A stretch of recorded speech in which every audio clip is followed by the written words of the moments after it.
Yo guys, Josh here. And if you clicked on this video, we're going to run through the complete brand strategy framework I used to build a brand from scratch or do a rebrand. I'm sure you got loads of maybe loose ideas of what a brand strategy is or what you need to build a brand strategy, or different exercises. I'm sure there's thousands of different things you've heard, like do you need a vision statement, or do you need ideal customer audience, or like there's loads of different ways you can skin the cat, the branding cat. So I'm going to show you the system I use. And over the last couple of months and years, I've refined it down to a really nice, easy to use system and framework. So I'm going to run you through it. We'll see how much time we have and how far we can get through it. But I'll start from the top and then we can go through it. So eventually, obviously from the top, this is the main diagram. If you had to break down any brand or business, right? So company has a visual identity and a brand strategy. Today we're going to do the brand strategy, but just to give you more context, the visual identity is basically executing the brand strategy into the tip of the iceberg. So let's look at McDonald's logo, for example, right? You see the M, the golden M or the yellow M, and you think that's the logo or the brand, but there's like 80% below that of the brand strategy, which has informed all of those decisions. So at the top of the iceberg, we get the logo, which is actually just this little primary logo here. And then all of that is the rest of the visual identity. So that's the color, the typography, patterns, iconography, illustrations, all of that. But we're not going to do that today. But that is how a brand works. So for today, we're going to do this side. So yeah, brand strategy is loads of things. Like it's not just this. And a brand, first of all, is like a gut feeling. You think of a company, so everything that you expect them to do, everything, if you had to imagine them as a person, like what do they look like, feel like, speak, what's the experience you experience with them, like how do you feel about them and your gut feeling towards that entity in a group, not just a product, not just an experience, it's a meaning. So the identity behind that logo, right? So now you can imagine there's 1,000 ways to build that and flesh that out. So I've built this framework to tick off the essentials, and then you'll see this yellow column is some cheat sheets or exercises, or actual questions that we can ask the guys so we can start digging up this information. And then I'll, as the brand strategist, take it all in and then build a creative strategy around, the market, around the audience, and around what we want to position ourselves, how we want to position ourselves, what our personality is like that, etc. So what I'm going to run through here today, the framework that you could use for yourself for sure. I'm going to give you at the end, there'll be a link in the video that I can give you a free cheat sheet survey. So you literally just answer all the questions yourself. But I'm going to run you through what I use and what I look for in building a brand. So I've simplified it to a nice, easy PPP. So it's purpose, which could also be brand DNA, but then it would be 3 Ps. So purpose, positioning, persona. Purpose is purpose, and then there's a purpose within the purpose, but I wanted to use the P. So purpose is basically, I'm going to make this your why. Before I go into those, let me run through at the top level. So purpose, positioning, persona. Purpose is why you're in business. So that's basically your DNA, the brand heart. Some people call it brand heart, some people call it DNA. And then positioning is where we're going to look at your audience, your competitors. So your audience is your ICP, who you're speaking to, who you're selling to, your competitors, and then you kind of play around with those to find your onlyness. So our difference, but I actually like to call this onlyness. So that's basically, what do you do that no one else can do and does? What's the one thing that you do and no one else does? And then we build your brand and your personality around that.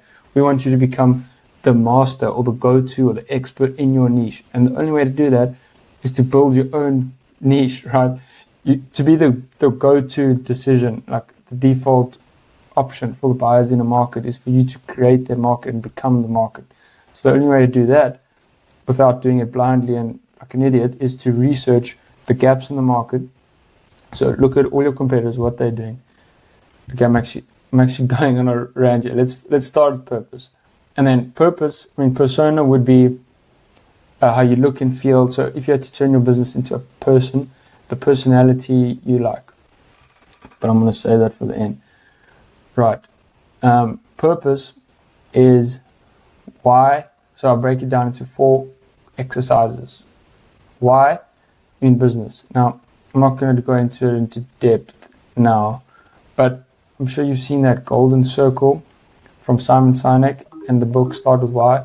So that's basically, how quickly can I do this? Why, like, it's a golden circle, and then basically in the outside is what, in the middle is how, and then the core is why. Can you see that's a why? So yeah, everyone knows what they do. So let's use an example, like we're a cold email SaaS software, right? What we do is we help customers send out masses of emails safely and securely to cold prospects, right? That's what we do. Every business under the sun knows what they do. That's not really branding. That's just business, right?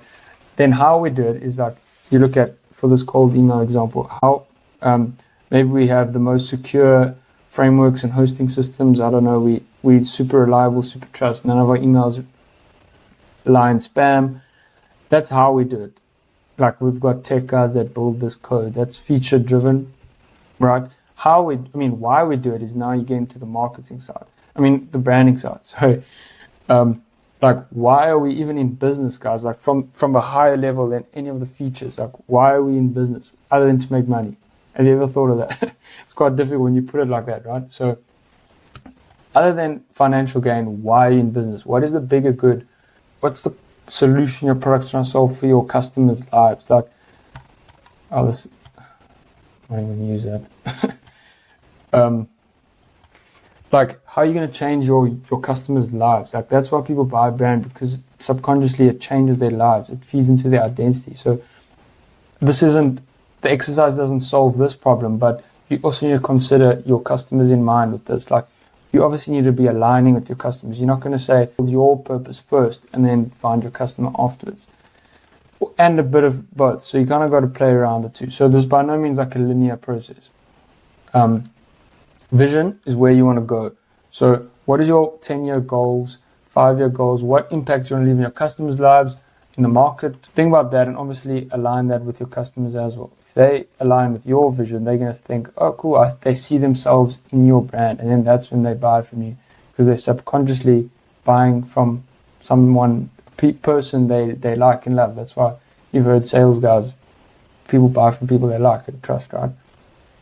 Mission is what you're doing right now, currently, to get to your vision. So think about who you're speaking to, what you're doing, and what result you're getting from your mission. So what are you trying to what are you doing right now to achieve your vision? Okay.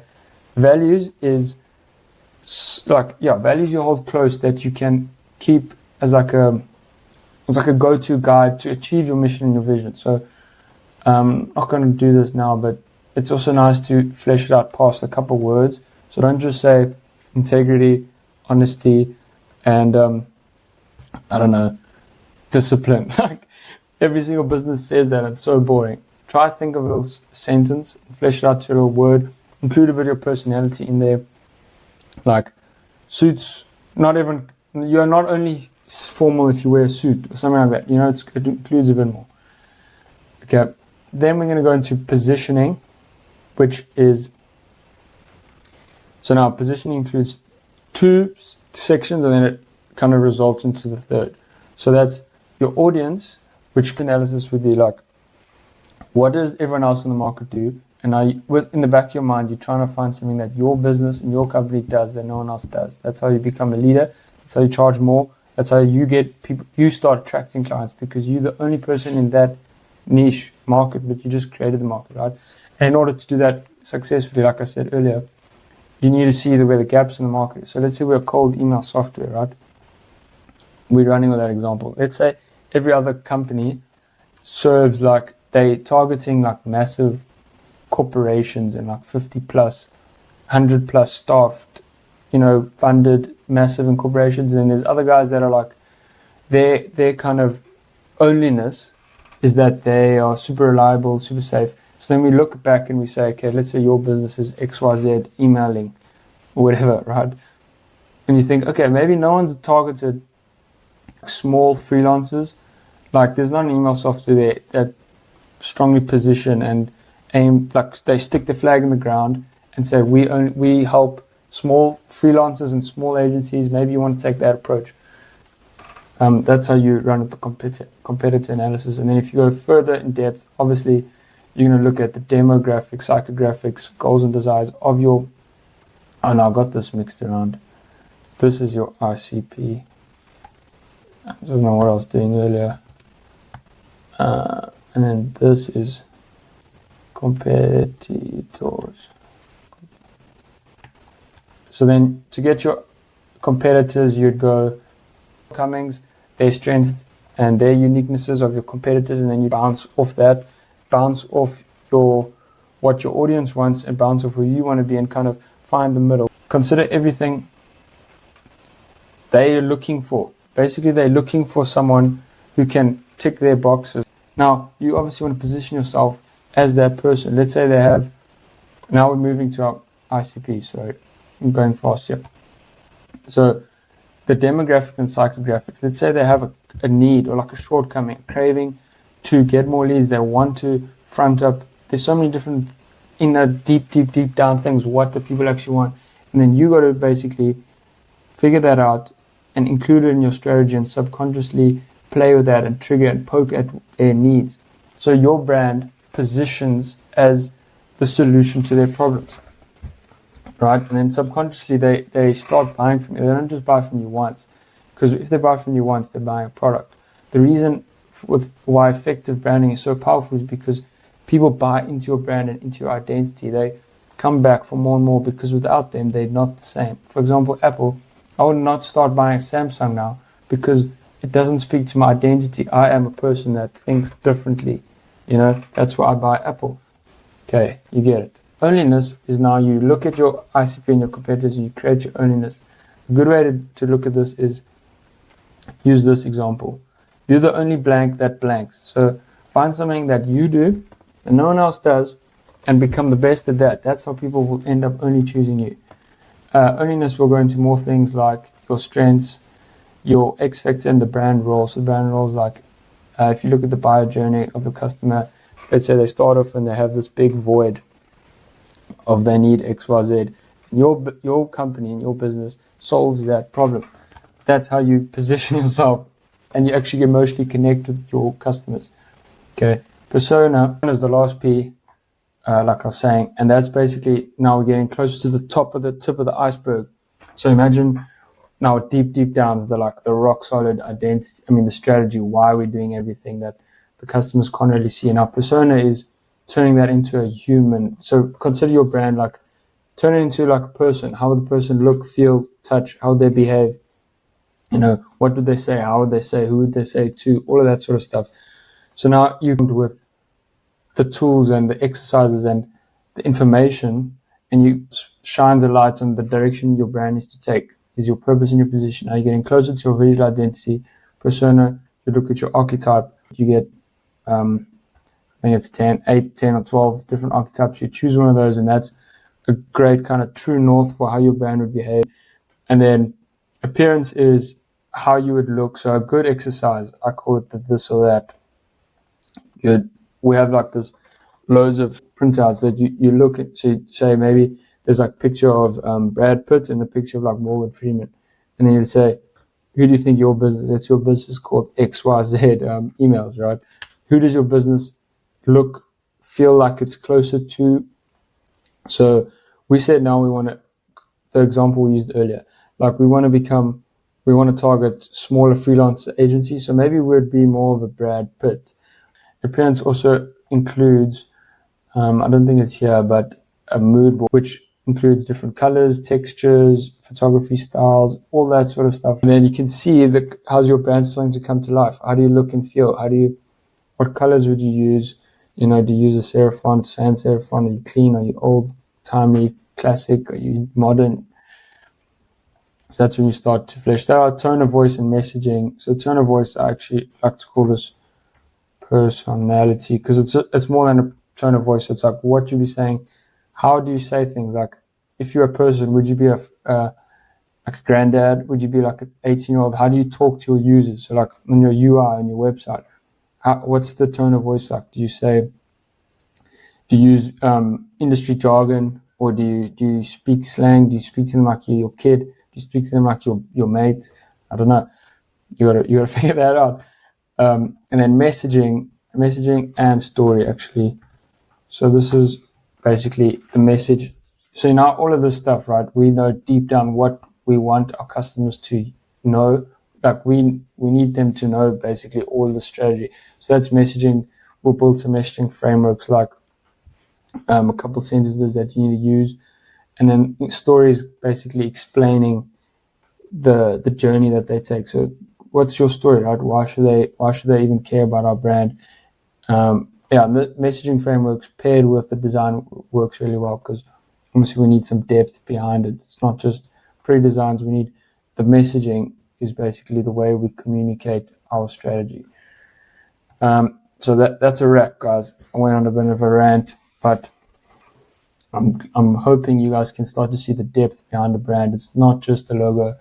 It's not just red. It's not just like McDonald's is yellow and red and it's got an M as a logo. It's like thousands and hours of people and resources figuring out why and who you're speaking to and what emotional strings are you pulling behind the scenes, behind the iceberg. So, I mean, if I can leave you with anything, just look at your purpose. Ask why you're in business, other than to make money, okay? Figure out where you want to go, what you want to do, how you want to change the lives of your users. Start with that. If you can answer that, you'll have a brand, I'm telling you. Because brands are built on people, not products. So if you can change the users, the lives of your users, you'll be one step closer to a proper brand, I'm telling you.